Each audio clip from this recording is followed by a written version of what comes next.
Welcome to Shivaji studio. ఈ రోజు మన న్యూస్ ఐటమ్ మన మాజీ ముఖ్యమంత్రి వర్యులు జగన్మోహన్ రెడ్డి గారిని పట్టుకొచ్చాను.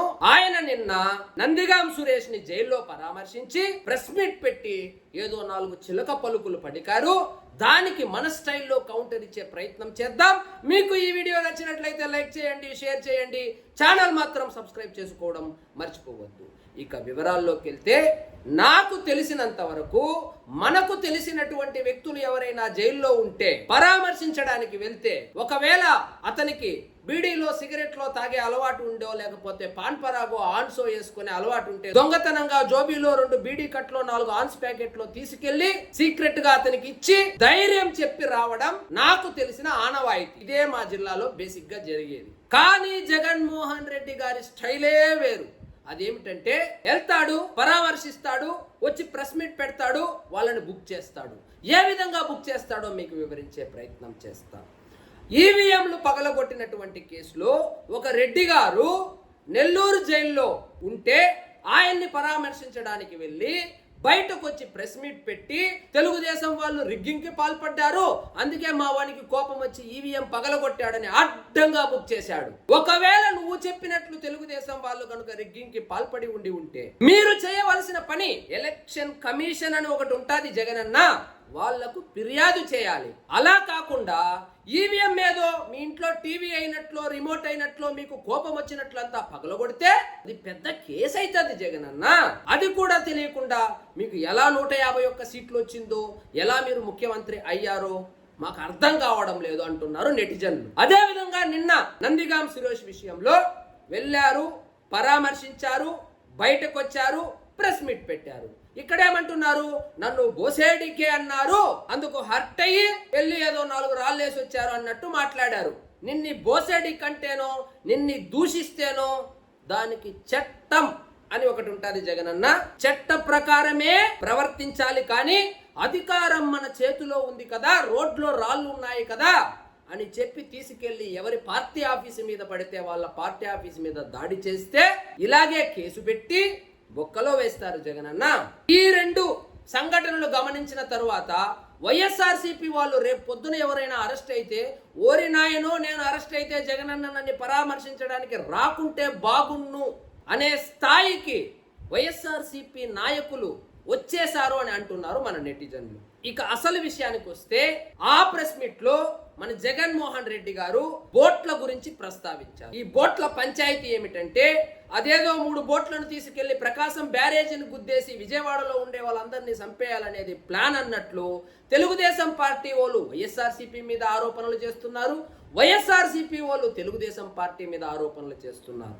వాస్తవాలు ఎలా ఉన్నా, ఒకవేళ మీరు అనుకున్నట్లు ఆ 3 బోట్లు కనుక తెలుగుదేశం పార్టీకి సంబంధించిన వాళ్ళదే అయి ఉంటే, నీ చేతిలో 11 మంది రాజ్యసభ ఎంపీలు మరియు 3 పార్లమెంటు సభ్యులు ఉన్నారు కదా, ఢిల్లీలో వెళ్లి జంతర్ మంతర్ లో కూర్చొని నిరాహార దీక్ష చేసి నా రాష్ట్రంలో అధికారంలో ఉన్నటువంటి ప్రభుత్వము దేశద్రోహానికి పాల్పడుతుంది అని చెప్పి సిబిఐ విచారణ కోరవచ్చు కదా, కోరవు.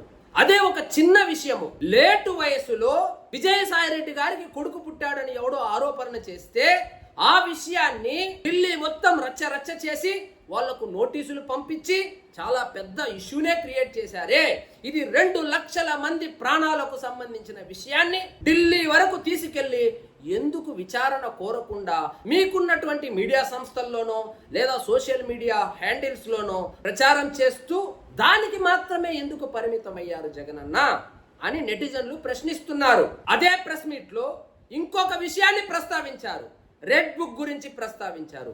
ఒకవేళ రెడ్ బుక్ అనే కాన్సెప్ట్ కనుక ఇంప్లిమెంటేషన్ లో ఉంటే నీకు అత్యంత సన్నిహితులైనటువంటి కొడాలి నాని, వల్లభనేని వంశీలు ఇప్పటికీ ఇంకా బయట తిరిగే వాళ్ళ.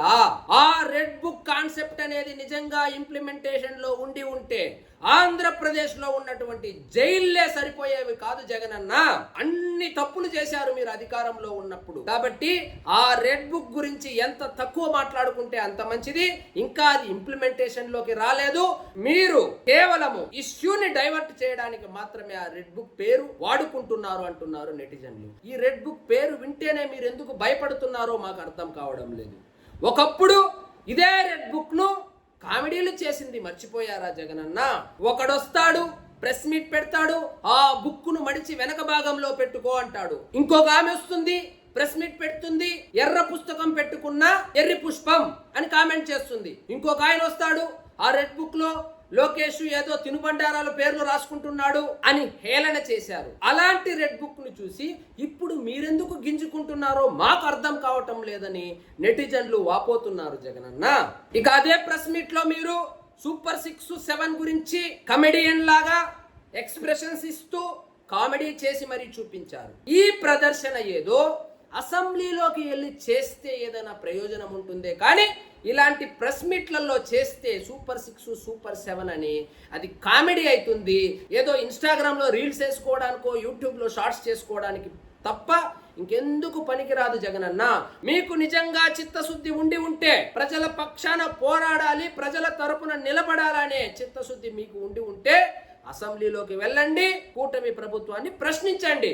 సూపర్ 6 గురించి అక్కడ అడగండి, సూపర్ 7 గురించి అక్కడ అడగండి. కానీ ఇలా ప్రెస్ మీట్లు పెట్టి ఒకప్పుడు 151 సీట్లు గెలిచినటువంటి దేశంలోనే బలమైన ప్రాంతీయ పార్టీని నడిపిన జగన్మోహన్ రెడ్డి గారు ఇలాంటి కామెడీ స్టంట్లు చేస్తుంటే చూడడానికి చాలా ఎబ్బెట్టుగా ఉంది అంటున్నారు మన నెటిజన్లు. మరో విషయాన్ని ప్రస్తావించారు, వచ్చే ఎన్నికల్లో తెలుగుదేశం పార్టీకి సింగిల్ డిజిటే రాబోతుందని. ఇదే విధంగా కదా ఓవర్ కాన్ఫిడెన్స్ తో వెళ్ళి వై నాట్ 175/175 అని చెప్పి బొక్కా బోర్లా పడి 11 సీట్లకు పరిమితమైంది. రాజకీయాల్లో ఎప్పుడూ కానీ అసాధ్యమైన విషయాలను క్యాడర్ కు నూరి పోస్తే అది తేడా కొట్టేస్తుంది. తెలుగుదేశం పార్టీ పుట్టినాక ఎప్పుడైనా సింగిల్ డిజిట్ వచ్చిందా? రాలేదు కదా. మరి వచ్చే ఎన్నికల్లో ఎలా వస్తుందని మీరు భావిస్తున్నారు? ఫ్యాన్ గాలి విపరీతంగా వీచినప్పుడే సింగిల్ డిజిట్ రాలేదే. మరి వచ్చే ఎన్నికల్లో ఇప్పుడు 140 పైచిలుకు స్థానాలు ఉన్నటువంటి తెలుగుదేశం పార్టీని సింగిల్ డిజిట్ కే పరిమితం చేస్తాం అని చెప్పడము హాస్యాస్పదంగా ఉంది. మీరు గత ఎన్నికల్లో కనుక నిజంగా 175కు 175 కొట్టాలని కాకుండా మ్యాజిక్ ఫిగర్ 88కి ట్రై చేసి ఉంటే ఇంత దరిద్రమైనటువంటి రిజల్ట్స్ అయితే వచ్చి ఉండేది కాదు. మీరు ఎప్పుడు ఆకాశానికి నిచ్చెనేసే పనులే చేస్తారు కానీ సాధ్యమైన పనుల గురించి ఆలోచించరు జగనన్న అని నెటిజన్లు వాపోతున్నారు. ఇక చివరగా నిన్న ప్రెస్ మీట్ లో మీ ఫ్రస్ట్రేషన్, విలేకరులు ఏవైనా ప్రశ్నలు మొదలు పెడితే పేపర్లు అక్కడ పారేసి నేను వెళ్ళిపోతా అంటారు. వెళ్ళిపోండి, ఎవరికి నష్టము? ప్రెస్ మీటే పెట్టలేదు మీరు 5 సంవత్సరాలుగా. దాని ఫలితం ఏమైందో గత ఎన్నికల ఫలితాల్లో కనబడలేదా జగనన్న? నువ్వు ప్రెస్ మీట్ పెడితే ఎంత, పెట్టకపోతే ఎంత? ఎవరి కోసం పెడతావు ప్రెస్ మీట్? ఎవరిని బెదిరిస్తావు? 5 సంవత్సరాలుగా ప్రెస్ మీటే పెట్టలేదు. ఏమైనా ఆగిపోయిందా, ఊడిపోయిందా? కాబట్టి ప్రెస్ మీట్ అనేది నీ అవసరం, నిన్ని జనాలకు చూపించడానికి ప్రెస్ మీట్ కావాలి. అంతేగాని ఏదో అత్త మీద కోపం దుత్త మీద చూపించినట్లు ప్రశ్నలు అడిగితే పారిపోతానంటావు, పేపర్లు ఆడు పారేసి వెళ్ళిపోతావు. కేవలం నువ్వు రాసుకొని వచ్చిన స్క్రిప్ట్ మాత్రమే చదివేసి వెళ్ళిపోతానంటే కుదరదు జగనన్న. ఇది ప్రజాస్వామ్య భారతదేశం. ఇక్కడ రాజకీయ నాయకులను ఖచ్చితంగా ప్రశ్నిస్తారు. వాళ్ళు అడిగే ప్రశ్నలకు నువ్వు సమాధానం చెప్పే కావాలి. కాదు నేను మోనార్కుని, నాకు అలవాటే లేదనుకుంటే గత ఎన్నికల్లో ఫలితాలే తూచా తప్పకుండా వచ్చే ఎన్నికల్లో కూడా రిపీట్ అవుతుంది జగనన్న.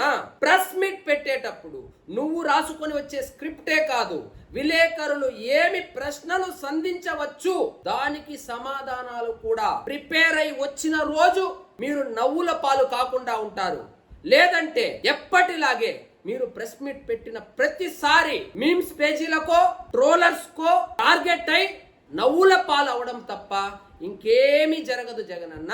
మీకు నిజంగా ఏదైనా కోపం ఉంటే ఆ కోపాన్ని ప్రెస్ మీద కాకుండా అసలు ఎందుకు ఓడిపోయాము అని కారణాలు తెలుసుకునే దాంట్లో పెడితే వచ్చే ఎన్నికల్లోనైనా ఈ 11 సీట్లు కాకుండా కనీసం ప్రతిపక్ష హోదా అయినా వచ్చే అవకాశం ఉంది అంటున్నారు నెటిజన్లు. ఇదండి ఈ రోజు మన టాపిక్. మీకు ఈ వీడియో నచ్చినట్లయితే లైక్ చేయండి, షేర్ చేయండి, ఛానల్ మాత్రం సబ్స్క్రైబ్ చేసుకోవడం మర్చిపోవద్దు. జై హింద్.